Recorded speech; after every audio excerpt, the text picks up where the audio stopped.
বাজারে এই ধরনের মুরব্বিদেরকে দেখলে আমরা চেষ্টা করব ওনাদের কাছ থেকে আমাদের পরিবারের প্রয়োজনীয় কেনাকাটাগুলো করার জন্য। কারণ এই সামান্য জিনিস কয়টা বিক্রি করে হয়তো দেখেন উনি ওনার ফ্যামিলিটা চালাচ্ছে। তো আমরা যদি ওনাদের থেকে এই পণ্যগুলো না কিনি তাহলে ওনাদের ফ্যামিলিটা কীভাবে চলবে?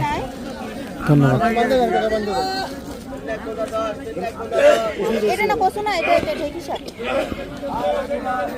এই দিন সত্যি বলে দিচ্ছে যে সমস্যা কিন্তু তোমাকে দিব দে বাস্তে নয় আছে এটা আমি থামো না এটা ভারী হয় সেদিন হবে সেদিন 10 লাখ বলা 10 টাকা 10 লাখ বলা 10 টাকা 10 লাখ বলা 10 টাকা বৌদি দিখা বৌদির বাচ্চা নেবে বৌদি তো কাল বলা দিয়ে সব udah timbul dah apa?